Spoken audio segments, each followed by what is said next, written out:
It's free.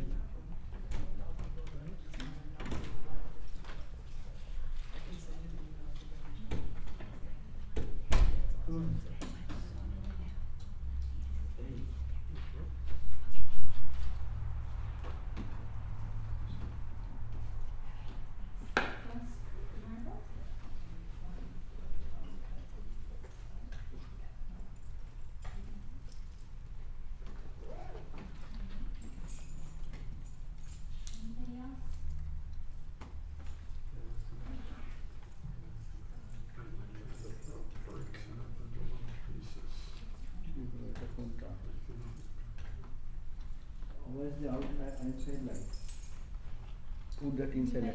Everyone should have a book because this is serious reading. We don't want just without book, just coming and sitting will not do. Bhetore alo jalbe. Yes, put the light on. So if you don't have a book, you can share with your neighbors.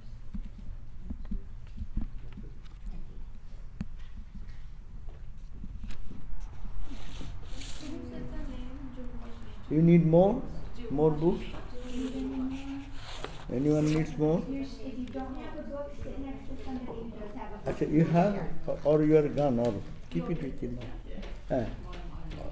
Achha, hey, bring another three, 4 books and give it to her.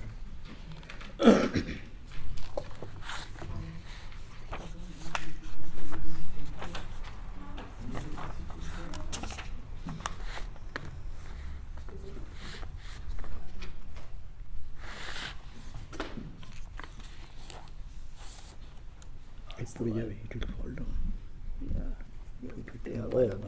But is it facing towards this light? No, you're right. Okay, can you give me one pillow? Yeah, a small pillow. Here or there?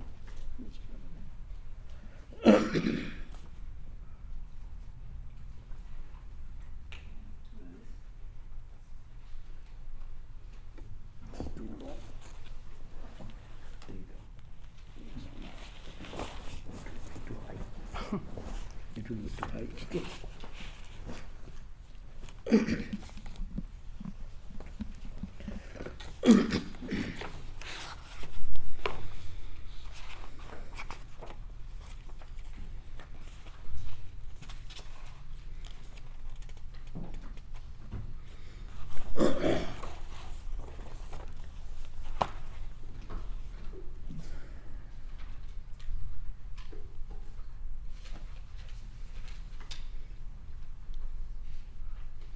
Please join with me for chanting every day.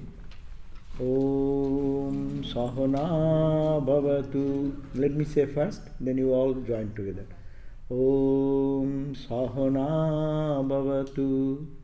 Om Sahana Bhavatu. Sahano Bhunaktu. Sahano Bhunaktu.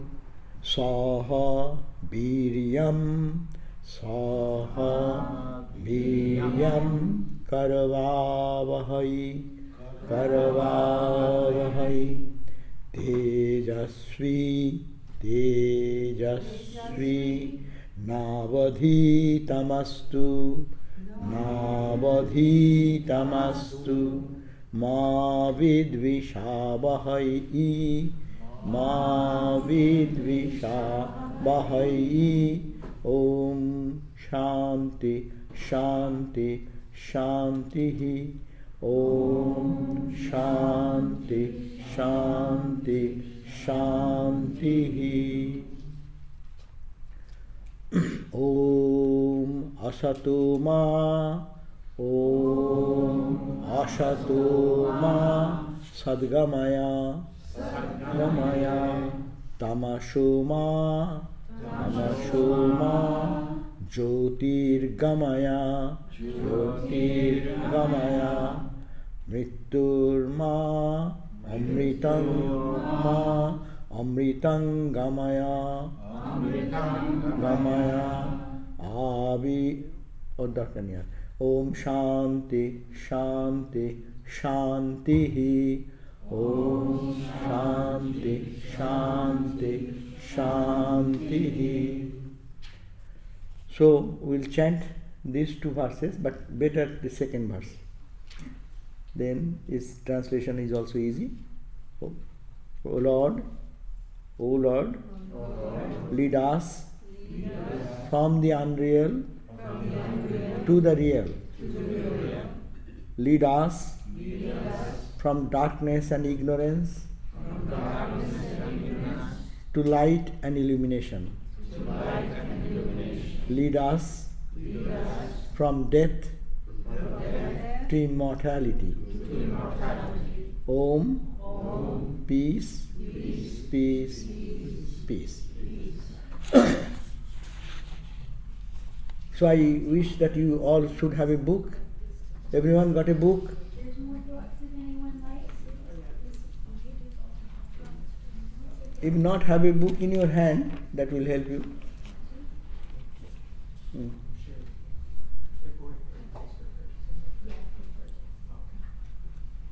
At least share with somebody. Sit together, side by side, and read together. Can they borrow them if they... Yeah, borrow them today, but next day you should have your own copy. Yeah.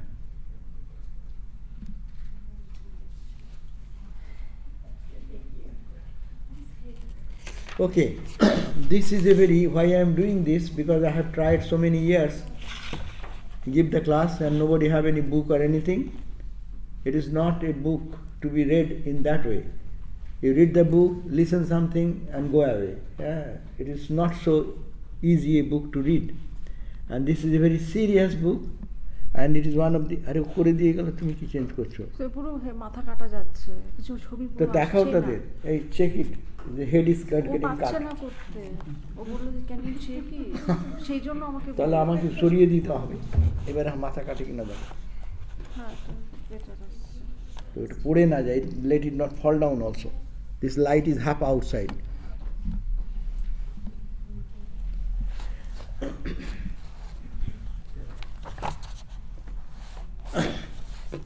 Okay, those who have forgotten the book, that's okay. Could not bring it today, that's okay. Those who have no book, okay, take it from our stock, but have a copy of it. It is a nice book to carry in your life, because we read so many books, but this is an extraordinary text. It is called the Yoga Vasishta Sara, Sanskrit word. Yoga Vasishta Sara. Vasishta, according to the name of the sage Vasishta, was the guru of Rama's family guru. So, this discussion, conversation, not between you and me and ordinary people like us, is God Himself who is incarnated as Rama, is putting the questions, and this response is given by whom? Vasishta, who is the guru of. So, incarnation of God, questioning and response coming from that guru is not an ordinary affair. So this book, that's why it is very serious, and we expect that you have a copy of it for your further reading. At your own leisure, you can read. And this, as I probably this, you should read yourself the introduction and others, then you will know more about the book. But in brief, what I can today is an introductory talk on this book. Mainly, this is a book of extraordinary Vedantic ideas. Vedanta idea says that this world is what? What is Vedantic idea? The world is what? An illusion. Huh? An illusion. An illusion. An illusion, that means it is there, it is not there, it is what? Illusion means what? Unreal. What the unreal means? Unreal means it is not permanent. So it appears to be permanent, but it is not permanent. It is a changing thing every moment and giving an appearance of a reality. So this is very important point, that it is a changing thing, it's giving an appearance of reality, and we are trapped into that situation. So now the question is that this is Vedantic idea, it is juxtaposition on something else. That means here it is called Jagat Astitva Bada. First of all, we accept the world is an existence. This world is an existence. I see you, you see me. It is an existence. Now, is that existence at all? Well, no. This book will teach there is no existence. It's one step. If you go into intricate thinking, you will find the difference between these two philosophies. This is called Ajato Bada, like Mandukya. The world is not at all created. First of all, you are taking the premises, this world is here. This is the first premises. And now upon that you are saying, oh, this world is existing, but is it real? Well, no, it is not real. It is changing, giving an appearance. That means your first premise is the world is there, and you are trying to understand the reality of the world not as permanent, but as an impermanent entity. Impermanent entity. We are using this confusing term. Impermanent unity, entity. Now, it says no, there is no entity at all. This world is not there. It is all fiction of your mind. It's too high a philosophy. That's why it is called Ajato Bada. Bada means the philosophy, doctrine of Ajato, which is not born at all. It is not at all there. You are just assuming. Your mind is misinterpreting. Your mind is saying it is exist. Your mind says no, it is not there. When your mind, you go to deep sleep, your mind is in such a state, it is not there. It is gone. Gone forever. Where is your world? What is your this world, dream world, or whatever existed? So that's why this book is a standing on a very high level. So to enter into that, the major philosophy will be the same word, that it is non-existing. It is not at all there, but we cannot jump into that. That's why this book, it is Yoga Vasishta, is a grand book of philosophy, but originally it has 32,000 or 30,000 some verses. This book, originally, let me see where it is, 30,000 or 32,000. And this 30,000 books to be read by somebody, it is a difficulty, no? Where is our time to read 30,000 verses book on this high philosophy? So some great saint one time just concised it into some 6,000 verses,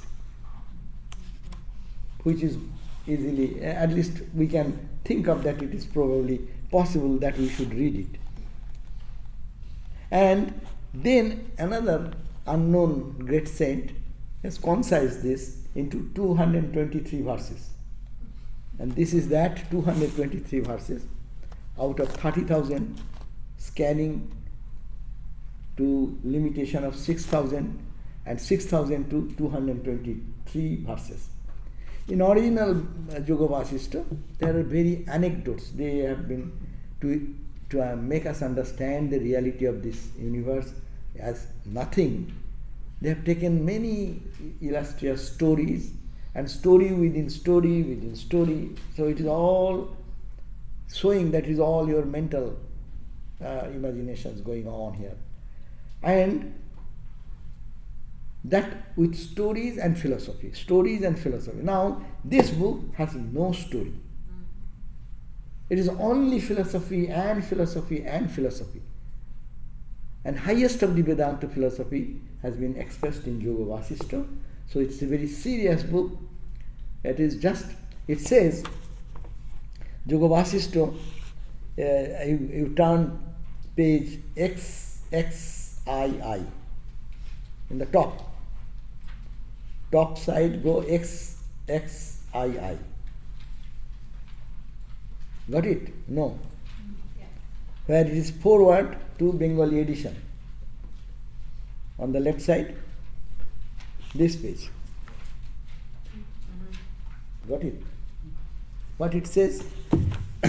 Yoga Vasishta is highly favored book of great souls who are engaged in the practice of Vedanta.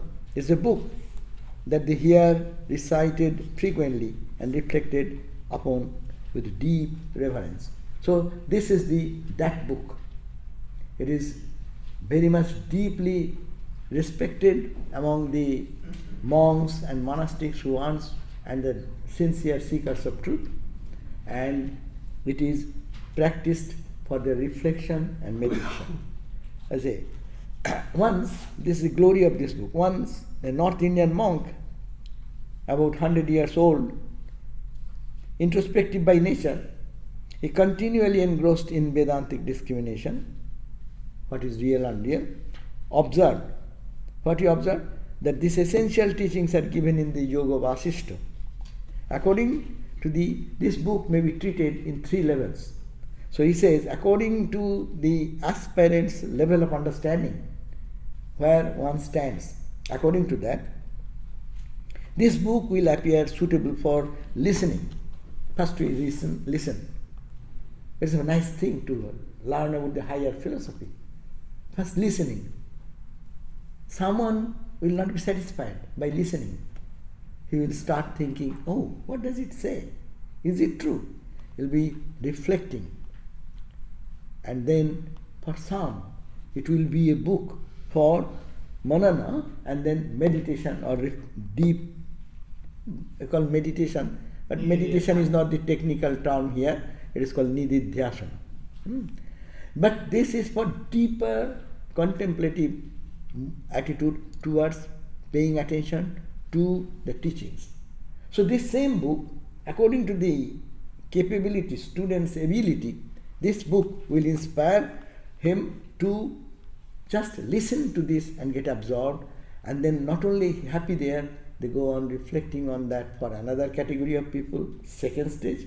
Third stage, they will be deep into contemplative mood by getting one verse of it and diving deep into it. And finally, this book may be a book for absorption into the self, real self, who am I? This book will be a book of reference for a man of samadhi. That means this verse can take one person, those who have gone through these 3 stages, it can just switch their mind, clicking into samadhi.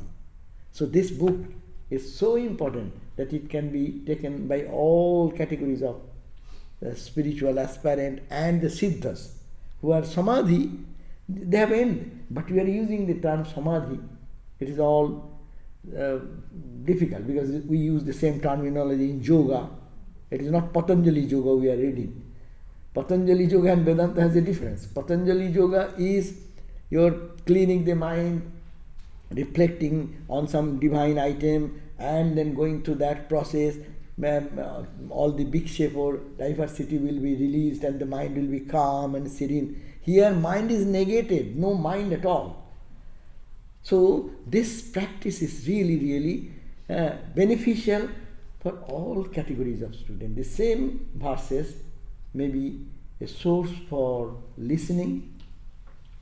Your heart will be panting for hearing about the verse, understanding it more deeply, another level, your deep absorption into this, and that absorption is leading to samadhi even. So all the categories of people in spiritual journey, in their journey, can release this book.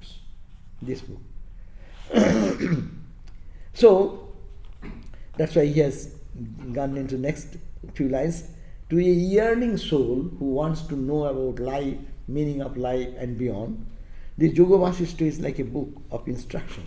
That means as he is telling us what to do.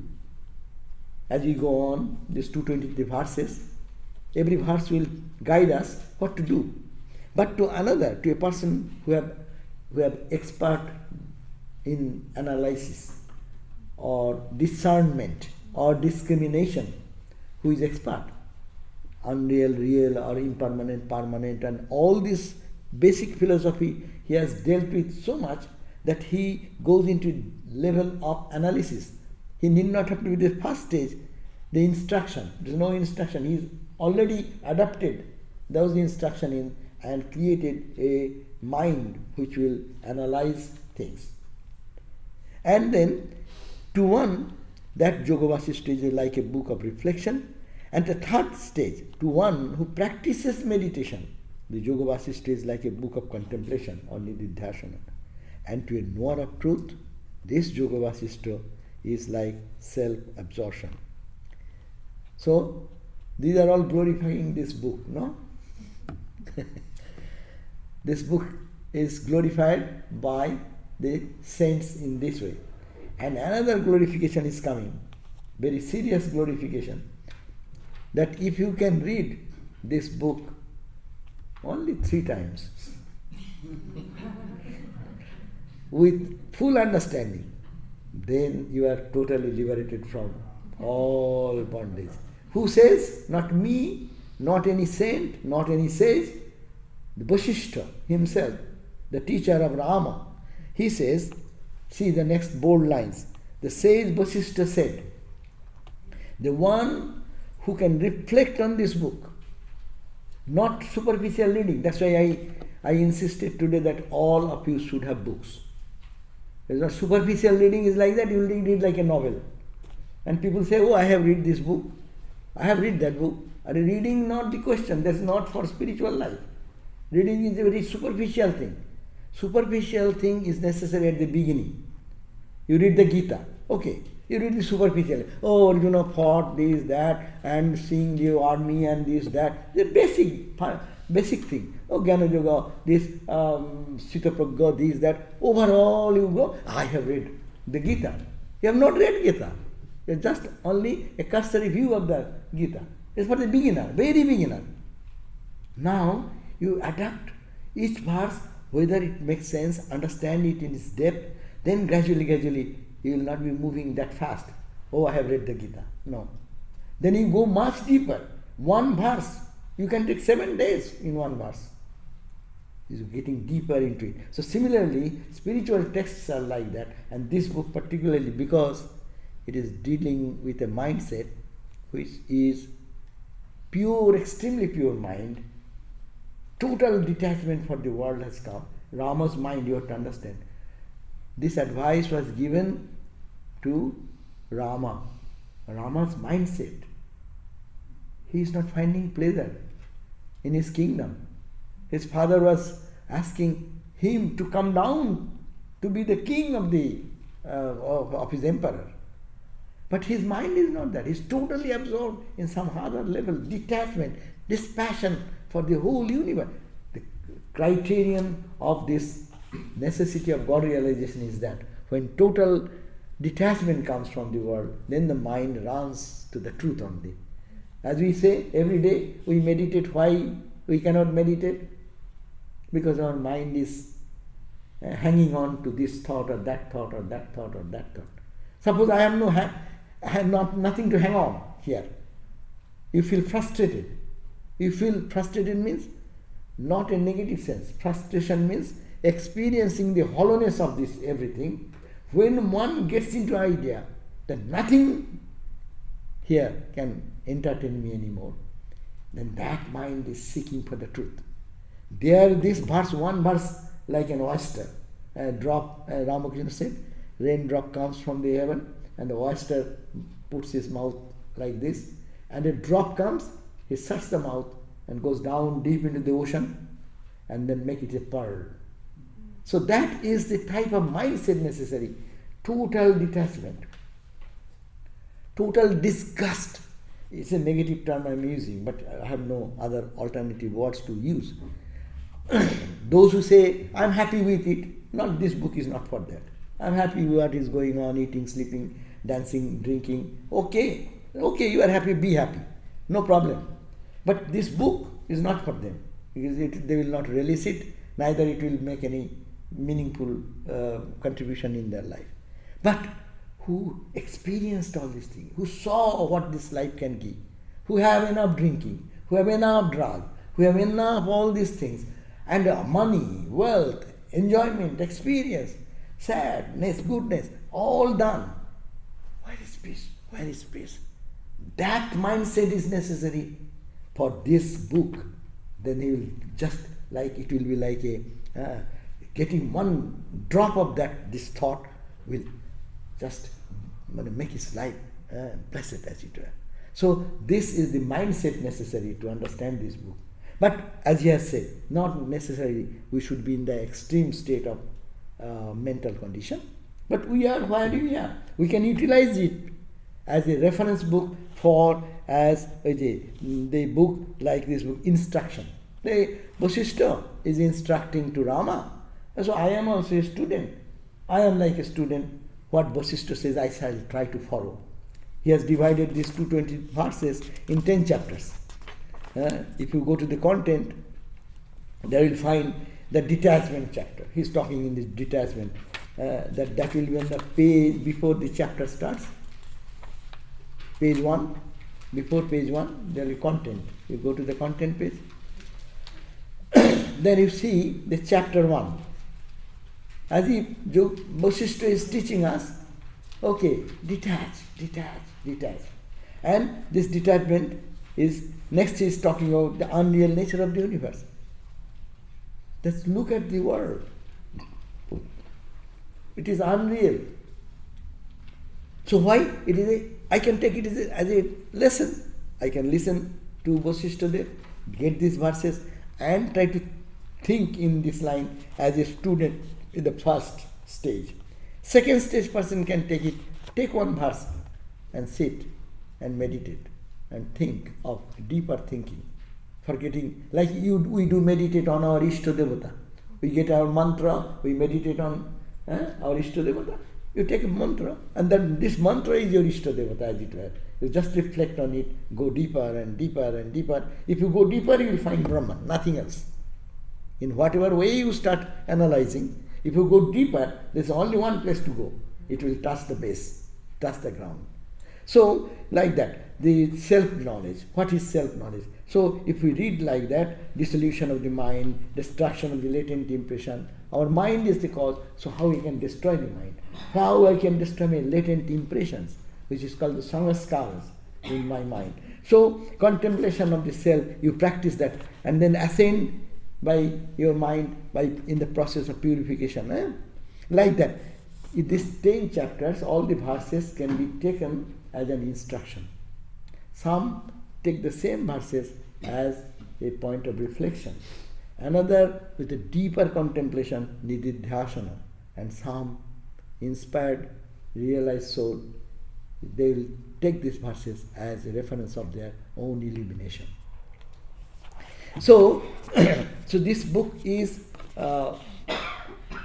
that says that only one who can reflect on this book 3 times with a one-pointed mind, with an one-pointed mind, will surely attain the knowledge of Brahman. Understand? 3 times only, not more. If you start reading, it will not take that time to finish 3 times. Within a week at least you can finish.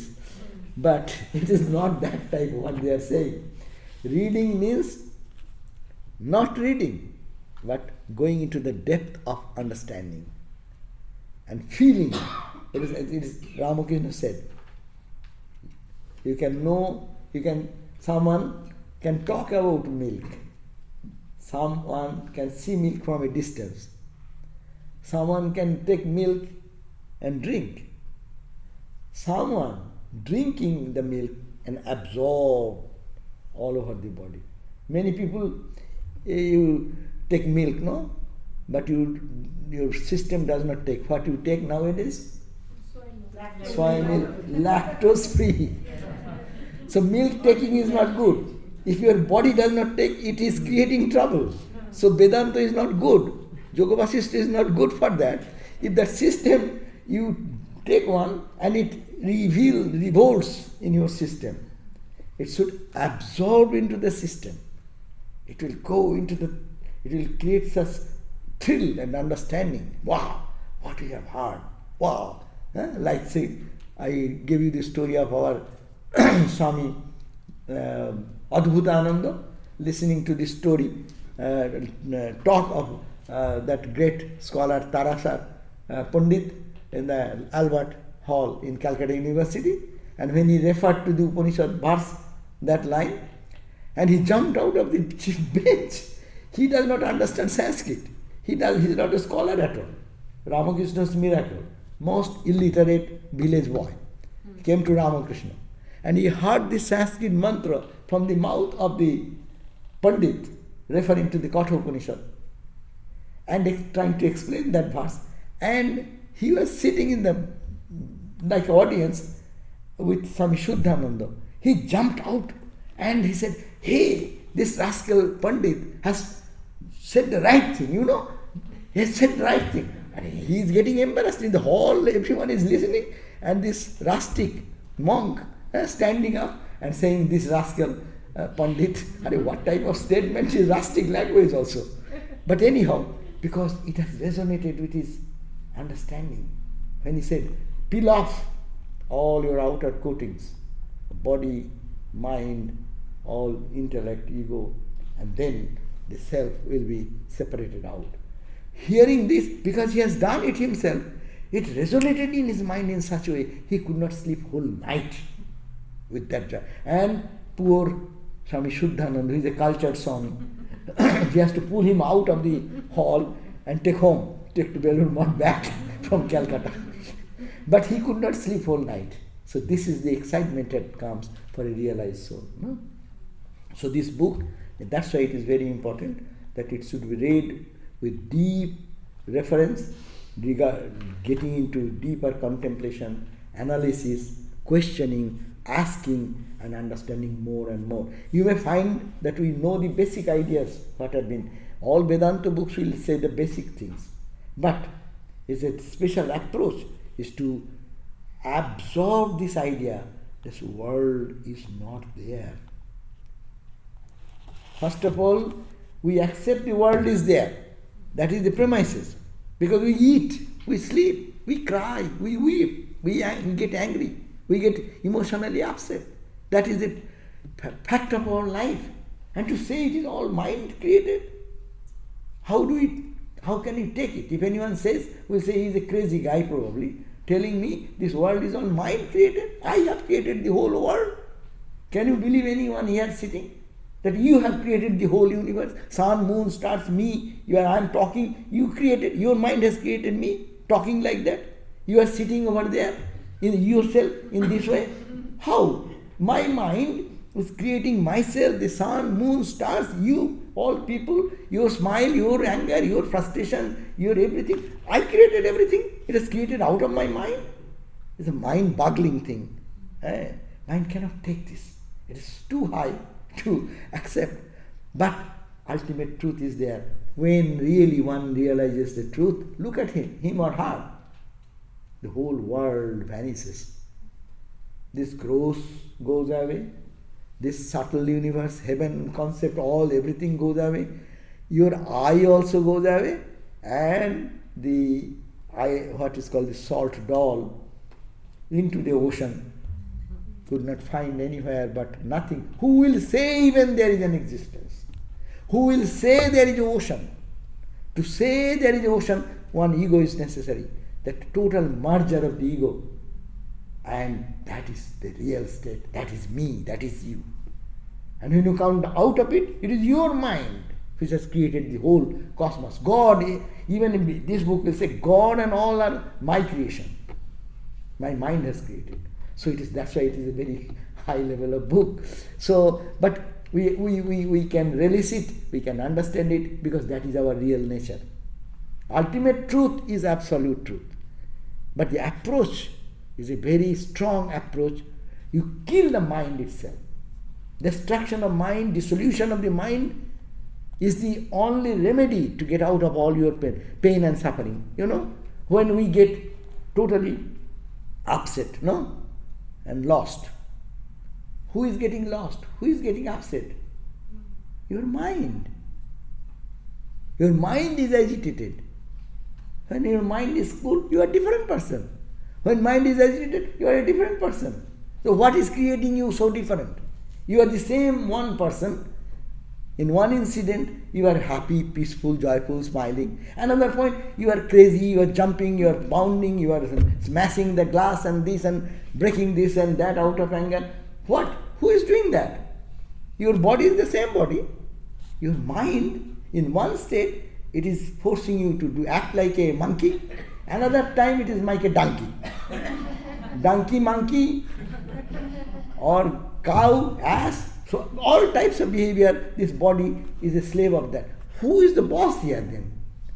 You blame the body is doing nothing. It is only donkey, the driver mind, and you are agitating the mind in good direction, it becomes calm, cool. You agitate, poke it in the wrong direction, and it bites you back, and then makes you mad and jump and howl. So that is the point to understand. Then come to the point of mind. Don't think God is doing something. Why God is creating my trouble? I pray to God. God is doing for me. God is doing nothing. Your mind is creating all these nonsense things. So, how to rise above mind? How to see? It's mind's creation. Blame the mind for everything. And take responsibility. It's mind. I will have to take care of it. Not you take care of me. That's why, in the chapter of Sthita Prajna, in the second chapter, you all read. What is Sthita Prajna? The man of perfect understanding. What? Sukheshu anudbigno mana. Dukkheshu anudbigno mana. In suffering, it has no anxiety. In happiness, it is not excited. And in pleasure and pain, he is equal. Joy comes, it's okay, nothing. Suffering comes, it's nothing. So, a state of equilibrium, state of perfection, where no one can stimulate you, poke you. Even they try, they will fail. So, that's Swamiji's story. Swami Vivekananda was scolding Swami Sarvadevananda for some thing what should be proper and what is not been done. And so when Vivekananda becomes fiery, it's very difficult to handle him. So he started scolding right and left in such a way. But Sarvadevananda sitting like this, without any reaction. Nothing is, as if it is telling to the wall or something like that.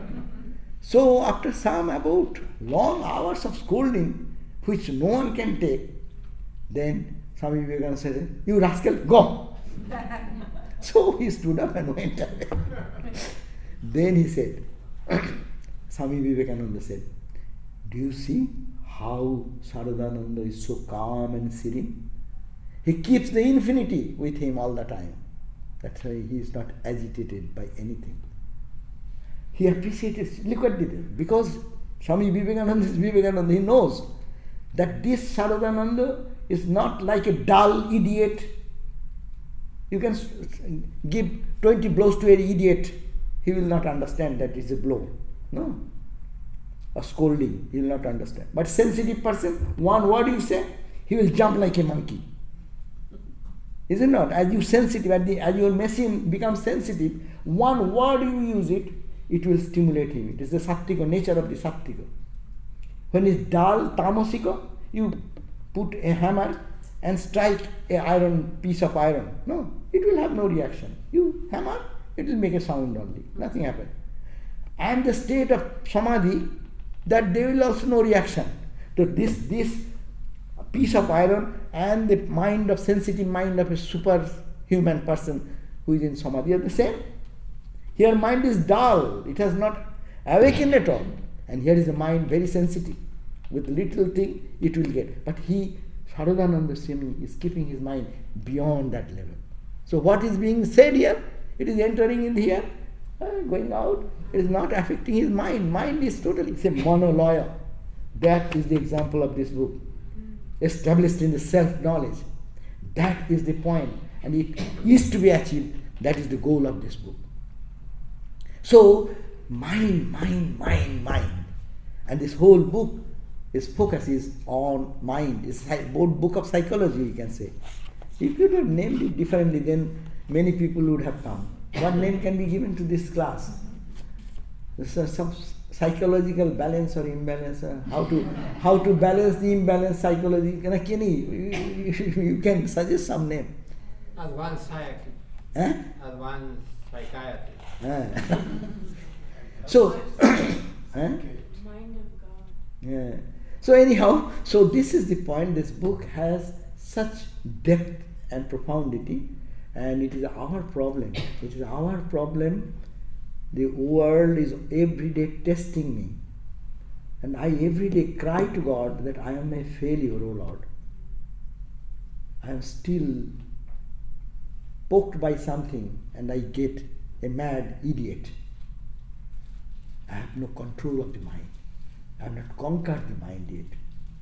So this is our great responsibility, that we have to conquer our own mind. Conquering means going beyond mind. All this play is going on in the mind. A person whose mind is put to sleep by a medical professional in the hospital, his body has no bodily reaction. He has no body reaction. He is like a dead. He does not understand that his body is being operated or cut to pieces. No? If the mind is put to sleep that way. But if the mind can be raised to the consciousness, what is its real nature? Go beyond mind, then this world will be not there, and when you come out, you say that it is not the world, it is all permeated with that absolute. There is nothing but that absolute. You see, you feel, you taste, you touch, you are dealing with yourself. When you come to the gross level through your mind down. So you are any question you are asking? Ajay, actually let us see. Better to read. Why not you have? I have asked you to get the books. Why not I utilize that? Read everyone little, then you know that your book has value. You are not getting the page yet. Forward to the Bengali edition.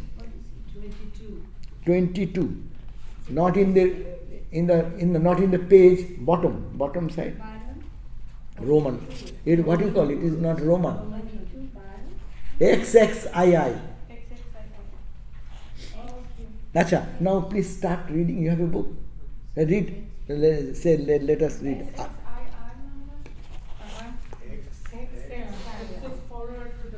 Forward. Go to the forward. Hey, how many people have no book? Raise hand. Oh, no, you have the book. No. Hey, Vijay, where is your book? You have? Have it? Okay, you have. Those who have not? Only 2 books. That's it. So you need 2 books, then we can bring the 2 books. Hey, bring 2 books more. 2. Oh, so give to them. Those who have the book, have the book. Now read, start reading. I will read that book because it is nothing to, explanation is there. I may stop you and to, so that you know what is this book talks about. To the introduction. For us, the name of the book is Yoga Vasishta Shar. Is that meaning that it is the extract of the... That I told you, 30,000 to 6,000 to 223 verses. So that is the reason it is called Sara or essence, or the essence of the whole Yoga Vasishta, the philosophical part. So I will ask you to read the book. One paragraph, few lines, I will ask you to stop, then next, so that you all read the book, because you have the book in your hand. You start with you. At the beginning again? Okay, the creation of this. Okay. The creation of this universe. Go to the bottom of XX22, XXII. The creation of this universe. The creation of this universe comes about only through the will of Brahma. And so long as that resolution remains, the Creator will continue. How many ways of describing creation are found in this book? This happened, that happened, so many things happened. But we are told that in reality, nothing happened. How very strange indeed. There was a monk who used to read in the yoga, how do I say it again? Vasishta. Every day to Swami Sarvadevananda. That's the Sanskrit term, everyone should know. Go over the letters slowly. Viganananda. So you will be doing very well. Okay. Viganananda. The guru of King Tahiri, Viganananda, sometimes sitting, sometimes lying down, as he wished. Sometimes the monk would enter into a contemplative mood and remain for a while with eyes closed, following a passage such as this. O Ramji, in reality there is no such thing as the universe, or of past, present, and future. Only the Atman, which is of the nature of eternal consciousness and devoid of any change, abides forever in its own glory. After a while, the monk would begin reading again. The Swami used to remark, "This sadhu's reading is exactly as it should be. His mind touches the ground of reality, Atman, the self. That is why I like his reading so much." So should one read and reflect on the yoga. Vasishta? Why not write Vasishta? Vasishta. No, that's all. Withdrawn from worldly activities with the mind focused inward. Only then does it reveal its true meaning. So the story is this, that there was one great realized soul in the Himalayas. His name was every day he was Bigyanananda, and someone used to read before him. The guru, he was the guru of the Tihiri. Tihiri is the one zone of Uttarkasi area. He was the king of that. So he is guru. That means a very highly realized soul, and he was listening to the reading. And how to read? That's his saying. This sadhu will read one verse and read the meaning and silence. Contemplate. After some time of contemplation, then again he reads another verse, and then again understanding its meaning goes to stopping their other thoughts, contemplation. So this is the way the book should be read. That this chapter talks about. So now we will read this visible universe. The visible universe is a vast appearance or a mere reflection without lasting reality. It is also Brahman, pure consciousness ever existing in all forms and in its own majesty. This is the essential message of the Yoga Vasishta, that truth beyond speech and mind cannot be understood by the misleading imagination of the mind or expressed in language. The truth can be known by a tranquil mind alone. Human attempts to express the experience in words only give rise to many different doctrines and dogmas and fuel endless disputation. As soon as one tries to convey the experience in words, distortions appear. Just as between the two sides of a drum there is a gap or an empty space, so too a gap exists between each word and every drum beat. A great soul once put it this way. अच्छा वो तो हिंदी बोल सबा ही डोल बराबर पोल सबा ही में पूरे अबोल तत्व को समझते नहीं जो समझोता सो कोरा. It means the translation is given. It is a Hindi verse. All words are like drum. Go to a footnote of next page. All words are like drum. They are essentially hollow. The truth of the self cannot be explained in words. If one tries to do so, it is all senseless trash. So we have to start with the senseless trash, because that truth cannot be explained. That's why he says the universal. See this in 2 lines. This writer, the translator of the book, whose book is Swami Dhireshananda. He was one of our great Swami of our order, Vedanta Swami. So he first translated it in his own way. I only translated the book, English translation. He translated into Bengali and I translated Bengali to English. So it is his contribution. So every translation in this book is his words. I have nothing to do with it. Maybe my mistakes are there, which I didn't understand to explain. That may be my glory. But what he says, you see, the visible universe is a vast appearance or a mere reflection without lasting reality. That's fundamental point. What is this world? This world, the visible universe, is just an appearance. It appears. And Or you can say it's just a mere reflection. Reflection is not real. You break the vessel, the reflection runs away, no? You keep an earthen pitcher and some water, and sun is reflected there. The reflected sun is how long? So long the reflector is there. The mind is there. Trash it. Where is the reflected mirror go? Reflected sun go? That is the sun. That sun remains, never goes, never comes. It was reflected. So it is a reflection theory. It is called, what is the Sanskrit term? Bimbo pratibimbo bad. It's a philosophy called bimbo pratibimbo. Bimba is the sun, main sun. Pratibimbo is the reflection. This is reflection theory and Vedanta, one of the Vedanta doctrine. And then this vast appearance is just an appearance, your mental creation. This is the same idea. This world is that. And it is also Brahman. In one sense, it is trash. Another sense, it is Brahman. There is nothing but Brahman. It is the infinite ocean of consciousness. When the mind dissolves. No? So, it is also Brahman, the pure consciousness, which is ever existing. The main sun always exists. You can have millions of pots and pots where reflected sun can be seen. You can see in the morning, in the early morning when dews set on the grasses and the sun comes, you can see so many reflections. So many suns, little suns here and there. But suppose when the sun comes and its heat evaporates those little droplets, what happens?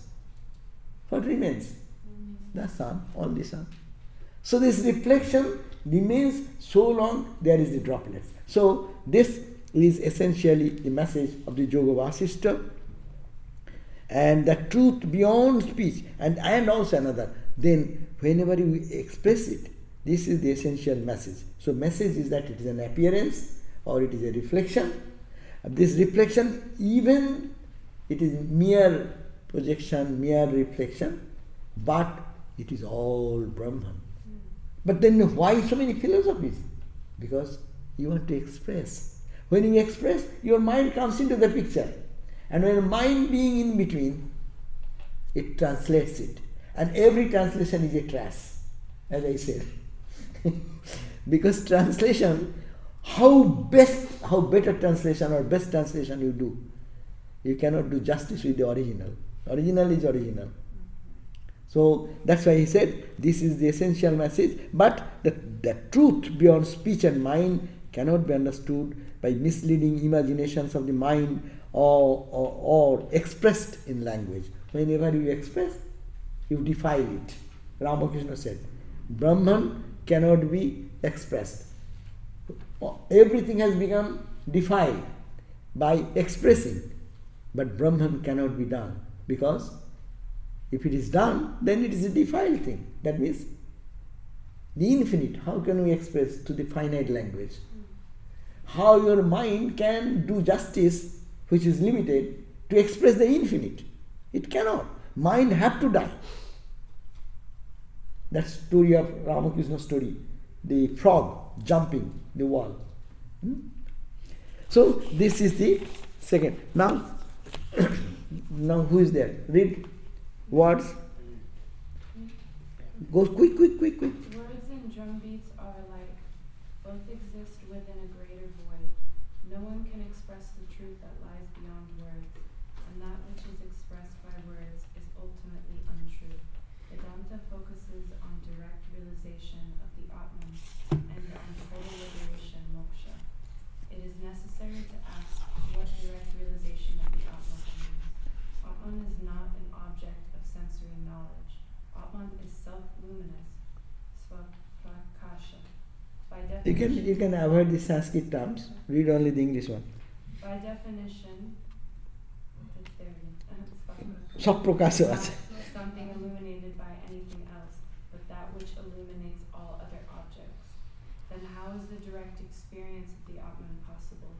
The reply is the Atman is devoid of any sense of objectivity and beyond the ordinary kind of knowledge or experience that arises from mental modifications. What it truly is can never be stated clearly. That is why some say that the self is insentient, others say it is void, still others say that it is non-existent. In Vedanta also, to try to make it understandable, various words such as knowledge of the self, knowledge of Brahman, and so forth are employed, but no one can say clearly that Brahman is surely like that. So you cannot express, that's the same thing. How many books you write, how many things you write, you cannot express what is Brahman like, no? But it's a hint. You say God, Brahman is Satchidananda, no? We always refer. Eternal existence, absolute bliss, absolute consciousness. These are hinting towards the truth. What you are hinting, that is the truth. But you cannot catch that truth. If you catch it, it is no more truth. That because the object you catch becomes smaller than you. So you are bigger than the thing you are catching. Your mind, if you can grasp it, then mind is bigger than the object you are catching. So that's why no books or scriptures can describe the Brahman, the idea of the reality. Our time is coming to an end. Okay. Similarly, next time, who will read the other one? Next page. Swami, Who can read quickly? Huh? please read that Sanskrit verse for us. Uchishtam Sarva. Oh, Uchishtam Sarva Shastrani, Sarva Vidya Mukhe Mukhe, Nachishtam Brahmana Jnanam, Abhyakta Chetana Mayam. He said, Uchishtam, everything has been defiled. In Hinduism, Uchishtam means when you touch your mouth, that becomes Uchishta. When you don't touch, that's why we say, when you offer to the Lord, don't taste. That becomes Uchishta. That means you cannot eat, you offer to some respectable person, tasting yourself and giving that part. You can give it to your friend. It's a good bite of ice cream, okay, you take half, I take half. But you cannot give it to a very honorable, respected person, taking one scoop from that and giving another to scoop to that. So it is called Uchishta, defiled. So Uchishtam Sarva Shastrani, all the shastras, the scriptures, have become defiled in this manner because it has been uttered through the mouth. Sarva Shastra Mukhe Mukhe, all these teachings we are, every day what we are doing in this temple, classes, lectures, Mukhe Mukhe, in the mouth. We are talking about God, you are expressing, trying to understand it. So it is only in the mukh, in the mouth. But Nochishtam Brahmana Jnanam, but the knowledge of Brahman can never be defiled. Jnana, Abhyakto Chetanamayam, because it is unmanifest and it is of the nature of absolute consciousness. There is no one to say it is consciousness, but it is. So that is the same, supporting the views what we have read. Okay, who can read quickly? All scriptures and all knowledge uttered by the lips have been defiled, but Brahman, which is unmanifest and of the nature of consciousness and true knowledge, has never been defiled. In other words, Brahman is inexpressible. Similarly, liberation, moksha, is also beyond the range of words. It has been said that moksha is the state of attaining the supreme bliss. Properly understood, it is not the gaining of a vast amount of joy from somewhere else. To be released from all types of suffering is truly called liberation. What that experience is cannot be said. The purpose of all the Vedanta texts, in reality, the goal of all scriptures, is to help people turn their attention away from the visible universe. The Mimamsaka does this by enticing us toward heaven. The Vedanta does it by discussing liberation. No one can say what the essential point is. The commentator Sri Shankaracharya also said, the purpose of Shravana, Manana and Nididhyasana in Vedanta is to help the spiritual practitioner to withdraw the mind from those things that are non-self. This self, which is self-luminous, cannot be expressed. In reality, everyone is the ever-free Atman only. Bondage to this world and freedom from it are, in truth, the imaginings of the mind. This is the highest truth. You are thinking you are bound, that is also your mind. You will think one day I am free, that is also your mind. You are neither bound, neither free. You are that. Try to grasp this idea, very fine idea. We are all struggling in all religious texts. You go to church and mosque and this and that. I want to be liberated. Where will you go? What is that liberation? Is it sitting somewhere you grab it like that? That's why dualistic religion leads to this concept, go to heaven and your father in the heaven and you be there, you will be happy. No, Vedanta says nothing to go, nowhere to go. What will you achieve? You will be what you are. It is not to get something. We whole life we learn something, we earn money, then getting money. I am becoming rich. I will get this house. It is not yours, you will get it. But spirituality is not getting something. It is becoming who you are. This is the point. That's why the first line, liberation is also beyond the range of words. It has been said, moksha is a state of attaining supreme bliss. Normally, in our language also, every day, lecture, we use this terminology. What is spiritual life? What is moksha? Attaining supreme bliss. This is a language wrong. Attaining means you are here and it is not yours. You will attain it by some process of meditation or yoga practice or head down, leg up, or some yogic practice or some miracle touch, feather touch, this touch, that touch, and you will get it. No, it is not getting anything. It is called nitya praptasya prapti. You attain what was yours already. Suppose you forgot, a common example, the necklace, and you are searching for necklace everywhere. And one day, all your search in the drawer, running here, in your bag and this and that, and crying and saying, I have lost my purse, my necklace, where is that, where is that? And your son, by all this search, when you get fed up, and then someone says, hey, it is in your neck here. Wow! So what did you get? You get something? Or it was with you, you only know it now. This is called spiritual life. This is Vedanta teaches. Nitya praptasya prapti. You are getting that which you are always having, only you are not aware. You are that divine. You are that pure. You are absolute. But you didn't know that. And you are searching for freedom. We are always searching in our life now. Freedom, freedom, freedom, freedom, freedom. Huh? No one wants to be dominated by anyone because freedom is the song of the soul, Swami Vivekananda said. But where is the freedom? We are searching freedom in the outside, searching in money, searching in wealth, searching in pleasure, searching in all this name, fame, or whatever way, in innumerable ways. But freedom, after searching, when you get disgusted and real renunciation comes, detachment from everything comes, then what will happen? Then you will see who you are. And when you know you are, you have not gained anything. It was all the time. Even at this moment I am talking, it is here. It is that consciousness never left me for a split second. It is constantly here.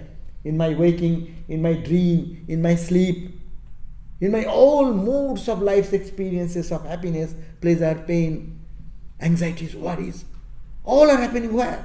Because the consciousness, and that consciousness is here, and that is me. And I am connected with that all the moments, but I am not aware.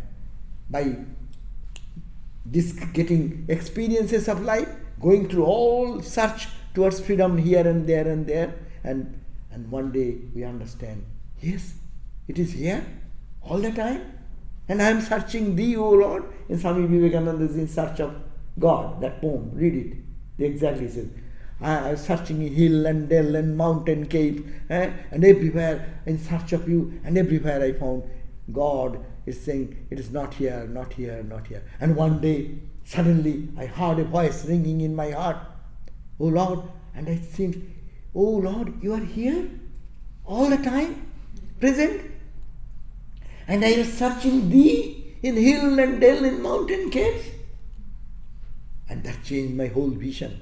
Swamiji said, I was seeing God nowhere. Now I see in the hill and dale, in mountain caves, everywhere I see you. So, see, transformation. What I am, God realization means this. That is very important in Vedanta. And Yoga Vasishta teaches us. You will not have to reach anything else. Only you have to go back who you are. You have been misdictated by the mind. We are all falling the clutch of the mind. We are deluded in that way and we are suffering. So we have no time more. It's easy for you to say, Swami. No, it is not very easy for me to say also. Lecture is always easy, but to reflect in life is very difficult. That's all the struggle for all of us. So, but it is hope. Don't you get hope listening this type of book? It is a strong dose capsule, strong capsule. You can take one dose, one capsule every day. So next time, next class when you come, probably next class is Swami Sarvadevananda or who? Yeah. Next, huh? So let me announce Sarvadevananda is coming. Don't miss that. He is coming. 5th, he is coming. No, next class will be on the 24th. Okay.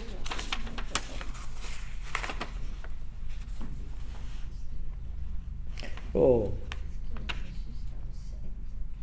Acha, at least 8th, this Sunday, Sarvadevananda will be speaking mainly, though I have given my name to prove that I am here. So I will just say on the topic Guru and Mantra, 3 minutes, 5-10 minutes, and then hand over the Swami to speak. So 8th is his talk. Then what did he do? 15th, then 15th, no. 17th, then 8th and 7th. No, the 10th. 10 and 17. 10 and 17. But this is all not written here. What is the problem? Oh, other events. They have given in the other events. So I am searching in Tuesday. You see, don't miss it. On the first page, Tuesdays and Wednesday, his name is not there. It could have given double here and there. So they avoided it. So the saved page, on 10th Tuesday, he will be speaking, and 17th, he will be speaking here. And Baneshananda Swami is coming. So you will have 3 consecutive, 2 Tuesdays and 1 Wednesday. The Swamis, 2 for Swami Sarvadevananda and 18 Wednesday on Baneshananda. So don't miss them. Okay. Oh, I said that I will say a little bit of my journey. It is too late, but just I have promised, so let me say that I went from here to Sydney. First went to Fiji because there is a stopover. So Fiji Center I saw. The Fiji Center, very surprising note, you will enjoy, that I became a pilot of a jumbo jet. The story goes like that. I wrote the Fiji Swami, so I am going such and such day, so will you receive me? Then he said, yes, we will receive you, but the pilot of your plane, flight number, Captain Nitin, some Indian name, he will be your pilot of the plane. He will receive you. So I was standing in the LA airport after checking in the gate, and the captain came and saw my Gerua dress and says, "Oh Swami, you are going with me?" I said, yes. "Oh, you come. And he took me straight to the cockpit and then asked me to sit in the cockpit and hold this and hold that, and he started taking the pictures, click. So I have sent somewhere, it is somewhere. So I became a pilot for a few minutes, and after that drama, then I went to the seat, and he took the plane, and next day we reached what is called Fiji. And Fiji is a center of ours. There is a school, a very famous school there, about 1,000 students, 950 students, boys and girls, of the Fijian boys and girls, they live, of different culture and trend. They are running that school, and there is a beautiful temple they have created, such a way it is made of all glass. You can see the Lord from all corners. No? And beauty of this, that on the 18th, Ramakrishna was born on 18th what? 1836, which day? 18 February. 18 February, Ramakrishna was born. On 18 February, every year, the sun will rise and go, the rays will first strike the feet of the Lord. It is designed in architecturally in such a way. So that is the Fiji center. I stayed 2 nights and then went to Sydney. And Sydney, Swami Sarvadevananda came to the airport at his 93 years age, and he took me, and then he was going to Canberra, and then for a class, so I accompanied him, and then came back to the Sydney Centre at night 11:30, and then next day visits to Sydney, like that, and I listened to another lecture of him on Mandukya Upanishad in the Swami Sarvadevananda. The hall was packed there about his evening class. We get tomorrow's class, you will find that gospel class maybe 7-8% here, and he got more than 100 people in the class in the weekday evening. Anyhow, so that is a very good experience, as his classes are always unique. And then afterwards we stayed some 2-3 days for that, and then Sunday lecture, I had to give a lecture there Sunday. Finishing that, then we went to there Brisbane, about 500 miles, 500 kilometers. They are all kilometers, 500 or 500 to 600 some kilometers. We drove with Swamiji and reached there, and then that was the new temple inauguration ceremony. There Swamis were invited. Swamis from France came, Bito Mahananda, with Sarada and Naren, who sang very with opera voice. And then came our Tyagananda Swami from Boston, New York Swami Juktatmananda, and then San Francisco Swami Tattamayananda, then one Swami from head of the Sri Lanka Batikula Center, and then came other Swamis altogether. We had a 3 days elaborate worship, Vedic worship, rituals and all these things it went on. And then Sri Ramakrishna is installed, puja performance was done, and then we all joined in that in a interfaith meeting. Different religion came there, and one fundamentalist Christian came. He only said Christ is the only way. I am commanded by God to tell that is the only way, you should all follow. He is the only person who in the interfaith said like that. But nobody just listened to him, but nobody found much interest in that, because everyone is saying that all religions, different paths, this, that, but he is the exceptional. He came to say Christ is the only way and no other way. So anyhow, he didn't say that you go to hell, that much he did. And after listening to him, in that day, our Sridharananda Swami gave a wonderful speech on what is interfaith religion, interreligious dialogue means, and he gave that perspective of Vedanta and how it is great, and what this age should embrace all this idea. Wonderfully he spoke. That, and next day, so is the Sunday. Sunday we started in the morning, worship was done for Ramakrishna, and after that some lectures and talks were given by all the Swamis, other Swamis than Sridharanandaji, and then it was over. Then I came back to that night to Sydney, and next morning means this Sunday. I left there at 11 o'clock and I reached here at 7 o'clock. Same Sunday. Traveling for 15 hours because deadline, you cross the deadline, so you gain time. Anyhow, so this is in brief, and Swamiji is doing well, and Swami Sarvadevananda has sent love for all of you who knew him. He said that please say my love and best wishes for all. So that was my in brief. We saw the kangaroo and also koala. Koala sleeping for 18 hours and how they are like that. When they woke up, then bite something, leaves and things. So this is the way. It is enjoyable. Thank you all. And tomorrow is our 4th of July in Trabuco. You all know. Whoever can come over there, that will be little worship and then prasad and little program in afterwards. What time? What time is Trabuco? Worship will start around 12 o'clock, but people go a little earlier or something like that. That's here? Trabuco, Orange County. So, thank you all. Let us end here. Om Shanti, Shanti, Shanti. Thank you.